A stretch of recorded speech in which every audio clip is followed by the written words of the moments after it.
Hey, welcome back. So today we're going to be talking about something a little bit different. Today I'm not going to be reviewing any modes whatsoever. We're going to be talking about traveling. Summer is here, and with all this coronavirus thing, going to a halt, hopefully, fingers crossed.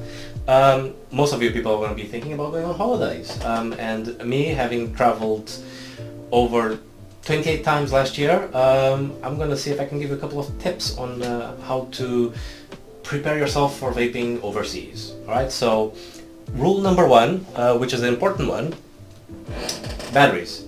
Carry extra batteries and carry them on your carry-on. You cannot use these on your luggage that goes in a cargo hold. So if you always bring some extra batteries, if your mods carry separate batteries, and you have to carry them with you in your carry-on luggage.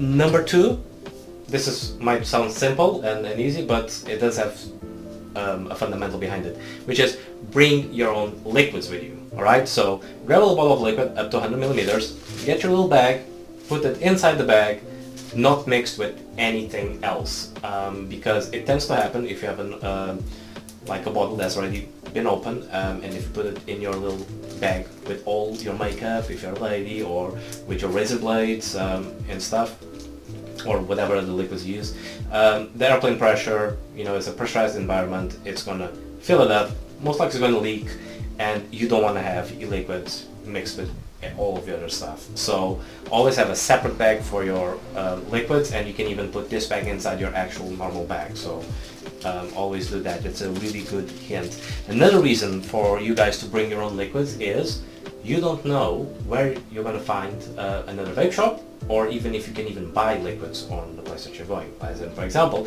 in Japan, you cannot buy liquids with nicotine. Simple as that.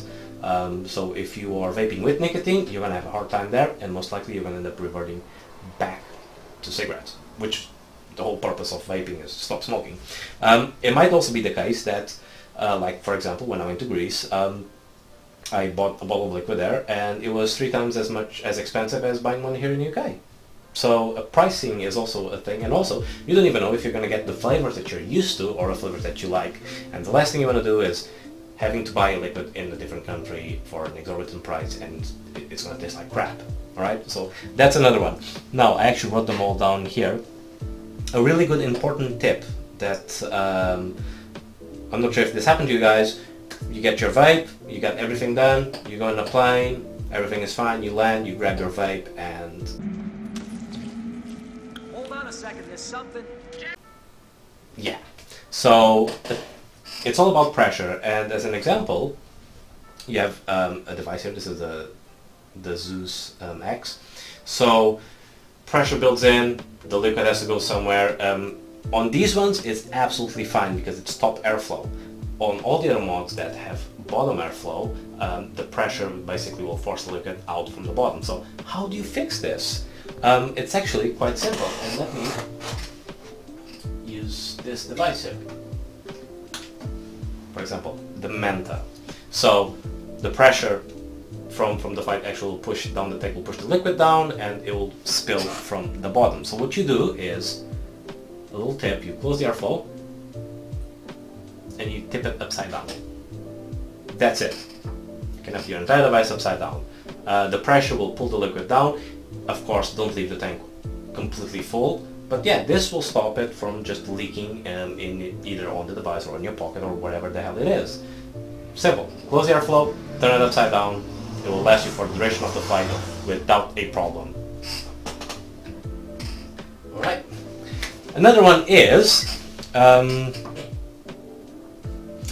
if you're doing a long flight, a really long flight, and if you actually are a recovering addict from smoking, I'll call it, and if you have a long flight, you can't vape on airplanes. Don't be that guy, alright? It's just gonna cause problems. You might end up in jail, or with a hefty fine. Use nicotine patches, or the sprays, or the chewing gums, anything that will don't make you be like an irritable person on the plane screaming at everyone. Just a little nice tip. Use patches or anything that will replace your nicotine cravings. Another one is Adapters. Don't forget your adapters. You're gonna need to charge your device eventually. Grab adapters, and I would advise you like to get a dedicated one just for your vaping device. And another one that falls in line with this one is if you have, not everyone does, but if you have a second device, bring that along with you. Because, like for example, every time I go on holidays, I make sure I bring two devices. Why? I can leave one charging and I can use the other one. Or if this one's running out of battery, I can immediately switch to this one. Instead of, oh no, I only have one device, it's running out of battery, I'm going to need to charge it, now what? I'm going to spend a certain period of time without vaping.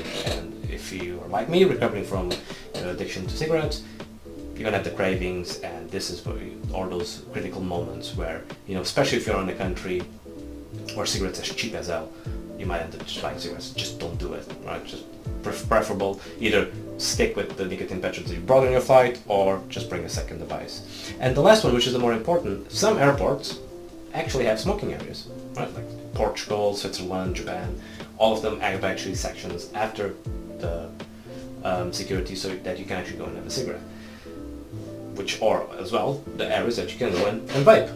So if you're gonna go there, don't be a dick and don't puff away up to the point where no one can see anyone.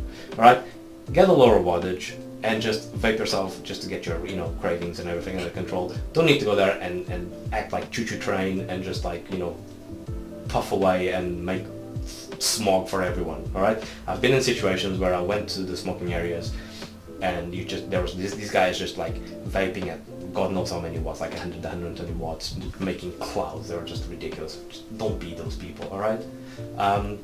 So either way, that's all I have for you guys today, and I shall see you all next week.